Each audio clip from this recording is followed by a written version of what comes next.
missionaries and the Cherokees couldn't have been any different, hardly at all. And we found when we first started, not much common ground between the two groups. The missionaries were dealing with the climate, and they were dealing with the bugs, and they were dealing with problems with each other, and a lot of sickness, and they had constraints on them because everything that they did had to be approved by headquarters in Boston. So if someone wanted to be married to another missionary, they had to write to Boston for permission to marry and wait for that letter to get there, maybe 2 weeks, and then another letter coming back with permission to arrive. So, you know, this was, they were very constrained in what they could do. And there was a lot of oversight.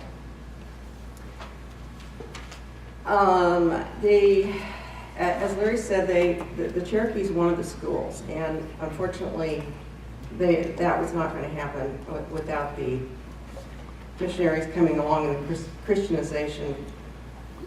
When Brainerd was, I'm forgetting to change my slides, Brainerd established in 1823 a small village. In 1818, William Chamberlain arrived at Brainerd, and he married the daughter of Ard Hoyt, and who was a superintendent at Brainerd. And then he was the one who was designated to go out and start other missions. So when there was a request that came in from the residents of Wills Valley, he was the one who went and talked with people and made arrangements for that to happen. And of course, that had to be approved by headquarters as well. So the major players in the request for a school and mission family in 1822 were Turtle Fields.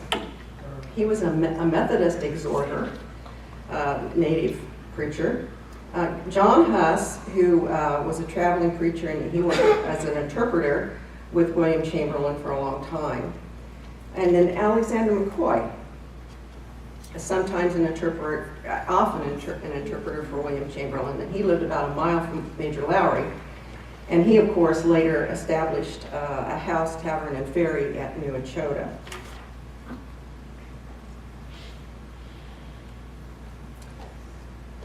All right, so William Chamberlain sets out with his family, 2 children, his wife Flora, his brother-in-law Darius, and they arrived in Willstown, and it was winter, it was March, and there had been a house built. Well, first let me show you where, up in the corner there, Marshall County is where Creek Path was located, and DeKalb County where Willstown Mission was located. All right, sorry. Coming into the valley here, this is north. The first place that they would have seen in the valley is the Buffington's place. Ellis Buffington, who may not have been there at the time, but he was going soon to build a house there and a blacksmith shop and a grist mill on the creek that ran right by his house. Then another 2 miles down the road was George Laurie. Across from him was Elizabeth Pack, and her place was named Rose Hill Plantation. Then they would have come a little bit further down the valley to the house of Andrew Ross, who was the brother of John Ross. And then they continued on to the mission right here. And if they'd gone any further, they would have come to the home of George Guess. Mila Hoyt established a place there. Rawlingsville, a little community, came into existence. Fort Payne, as it is right now, and then Turtle Fields, and John Huss here, and then on down the road to Lebanon, which was real important at the time of removal.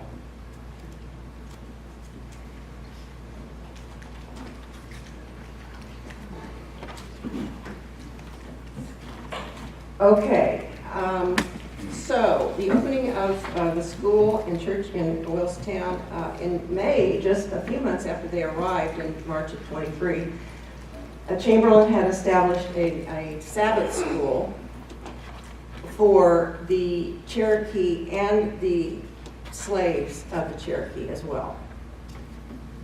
And later on, of course, Alabama passed an act that it was illegal to educate slaves, and there was a high penalty for that.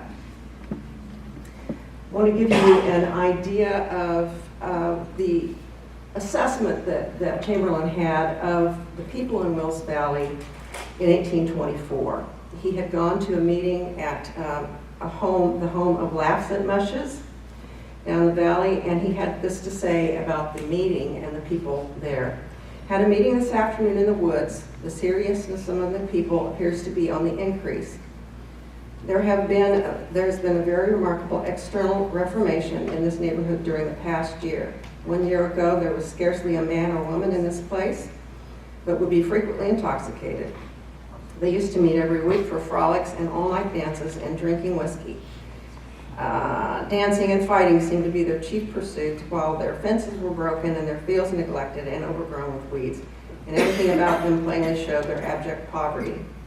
But since last fall, I do not know one person among them intoxicated. Their fences are up, many of their fields are enlarged, their corn has been well tended, and they have a prospect of a plentiful crop. They have no more all-night dances, no ball play, frolics of any kind, but exhort one another to love each other and do good works. That was his assessment. That comes from his perspective, and all we really have to go on are the letters of the missionaries and what they saw and how they perceived the situations. But I'm going to speak in a minute about a couple of other situations. So,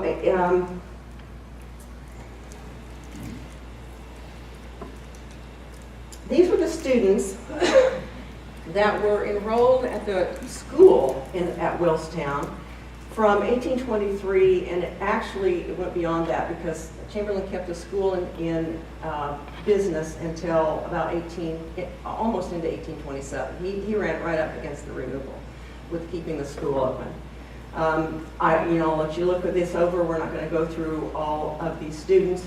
The two with the stars were Cherokee children that had been were named for benefactors that had given for their support, probably people from the East. And whoops. Oh, I'm sorry.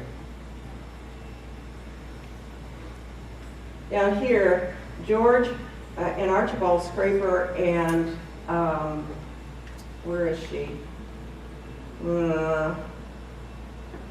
Louisa McIntosh. George and Louisa married. They were both students at Willistown. They married in, I think, 1824, and Chamberlain performed their marriage ceremony. Some of these students boarded at the school once the boarding facilities became available. That took a while because they had to build another house. Some of them stayed in the Ross family early on, and some of them stayed in the Laurie family, and some of them lived at home. So to begin with, the students at the school were ones that could walk.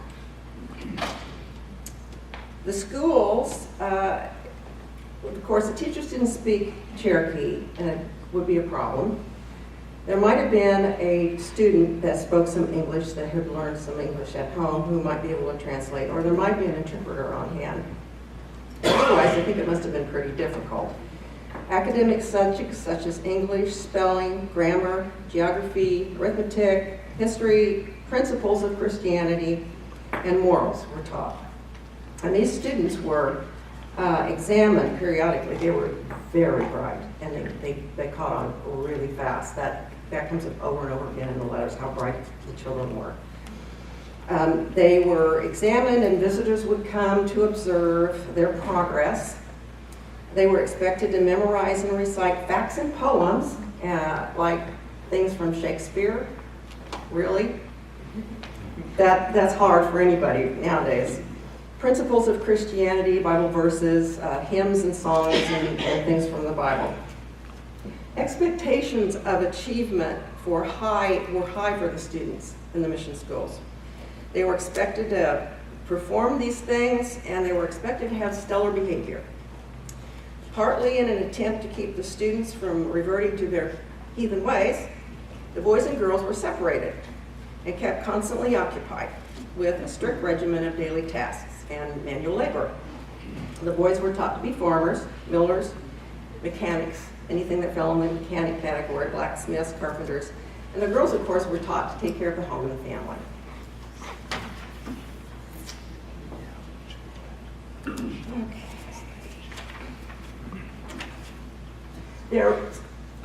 Since William Chamberlain, he was an itinerant from the beginning. He established Willstown Mission, and then once it was established, Ard Hoyt came in from Brainerd and took over the daily operations of Willstown. So Chamberlain was then allowed to go out and do what he did best, which was itinerate. So he had several missions that he visited. That there was one in Tennessee that we're not going to talk about at Candy's Creek, but there are these three I wanted to tell you about: the Highways, the Hightower, Carmel, and they were all in Georgia. So the students from the Highways, or the Turnip Mountain Mission, in present-day Floyd County, were these. These weren't the students; these were the families associated with the missions, with the mission there.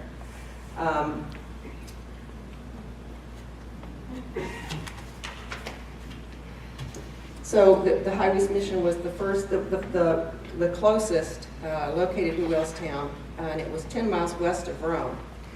And Rising Fawn was an elder principal there, and a chief there, and who Chamberlain often stayed with.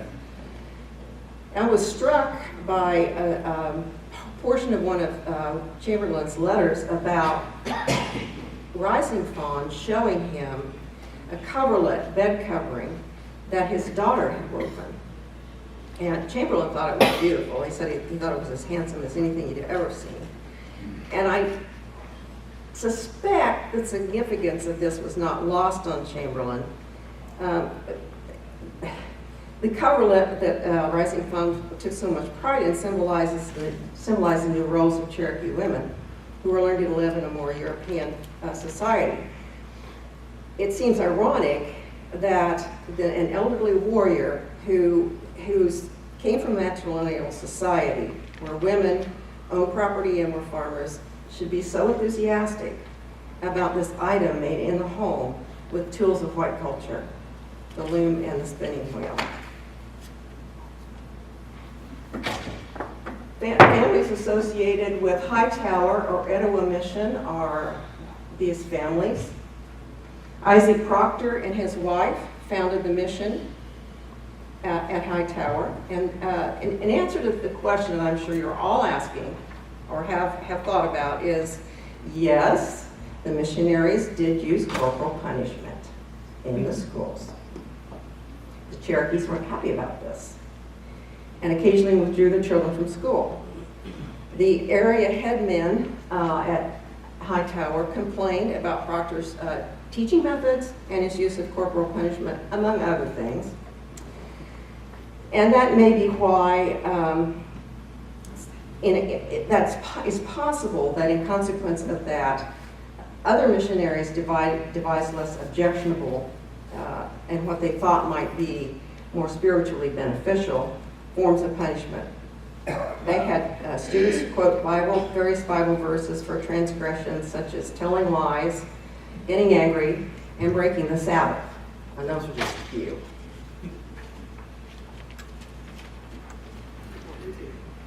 Okay. Oh, Carmel. Carmel was an interesting mission. Also called Taloni. Okay, we're on the right page here. There was an incident that happened at Carmel that is a stark demonstration of the differing views between the Cherokee and the missionaries on the subject of sin. The concept of sin was different. It was just difficult for the Cherokees to grasp, where adherence to rules was the focus of Christianity and the maintenance of balance in the life of the individual, clan, village, nature, and relationship to each other was at the heart of Cherokee spirituality. So not only did the Cherokees have no concept of the kind of sin that the white missionaries were talking about, they lacked the word for it. This was a foreign concept. They had no curse words in their language. The sin of cursing that was so important to the missionaries was entirely a product of the white man's own language. So was the sin of drunkenness. That was imported too. But there was a situation here that happened here that really gives you an idea. I suspect that transgressions, there was probably no worse transgression than sex out of marriage. And so in 1825, Robert Sanders, one of these big Sanders family sons, was reported to have had sex with a servant girl named Mary. And Moody Hall, the missionary there, wrote of that incident. He reported that the hired girl, Mary, had criminal intercourse with the young Cherokee, Robert Sanders. We burned their beds and cabin. Pretty severe punishment there. Cherokees take such abominations lightly.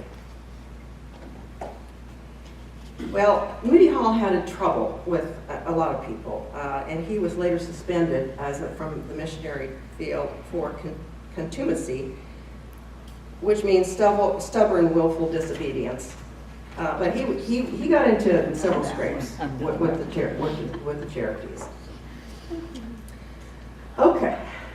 Well, unfortunately, we don't have written material that helps us understand how the Cherokee felt about all of this. We only have certain records. However, we do have the lives of some of the Cherokees to look at that might help illustrate the varying attitudes of the Cherokee held in what was happening during those 28 years when the American Board of Foreign Missions had schools and missions in their country. Major Ridge spoke no English. He never converted to Christianity. He wanted nothing to do with it himself, for himself. He never went to school, but he supported both the education and the religion that the missions brought in because he thought it was good, that it was good for all of it, was good for us people. Alexander Sanders had been a slave trader who was said to have spread terror wherever he went, and he first opposed the missions fiercely. But he was converted to Christianity in 1823 along with 18 of his family members, and he became one of the biggest supporters of the missions. Netsawi,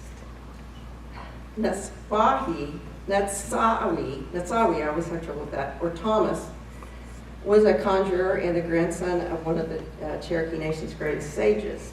And he was taught the customs of his people and to officiate at festivals, and this was high training. This was not everyone qualified for this kind of training, and he was chosen especially for this.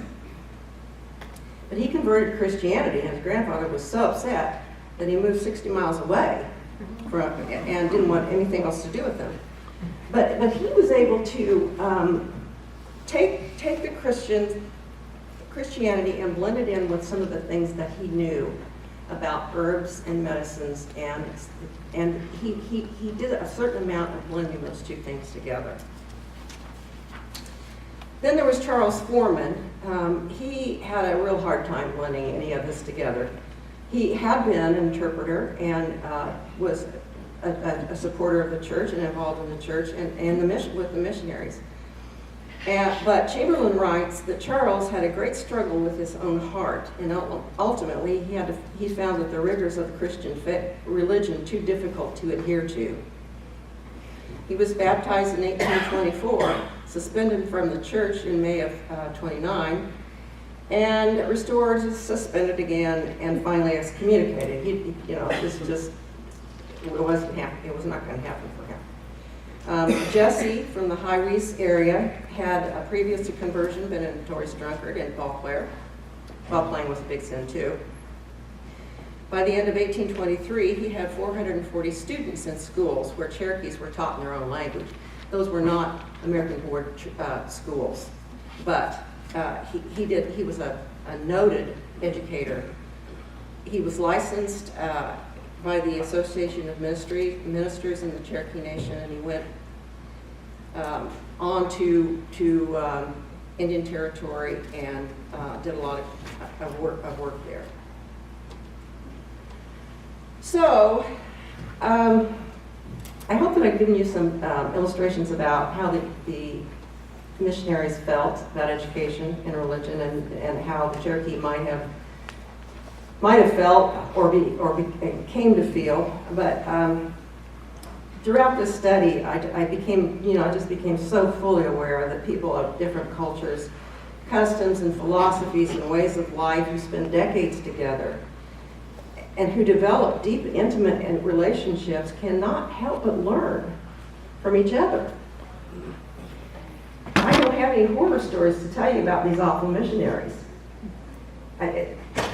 There are certainly a multitude of horror stories about Christian missionaries. We've all heard them.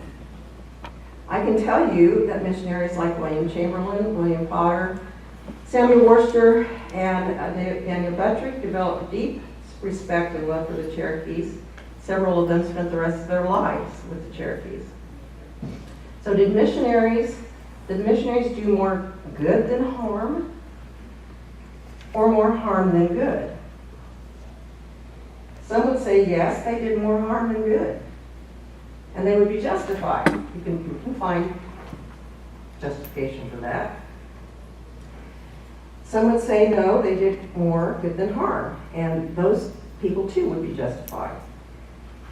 But I kind of wonder if just developing respect for other people, even if you cause damage by not understanding them, can ever be enough.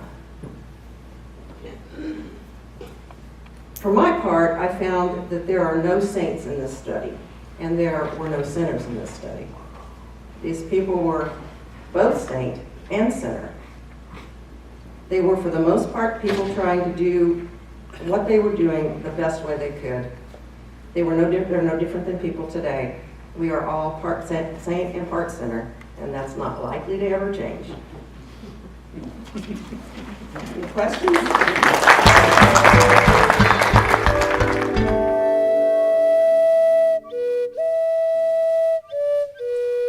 Video production made possible by the National Trail of Tears Association. The Trail of Tears Association is a non-profit, membership-based organization established in 1993 with the purpose of passing the history of this significant event in Native American history onto future generations. If you're interested in finding out more about the Trail of Tears Association or would like to become a member, please visit our website at www.nationaltoda.com. There, you can learn more about the National Association, the state chapters, as well as how to become a member. To connect with the association for upcoming events and to be notified when future videos are released, be sure to like the Trail of Tears Association Facebook page and subscribe to our National Trail of Tears Association YouTube channel. Thanks again for watching this video and for your support.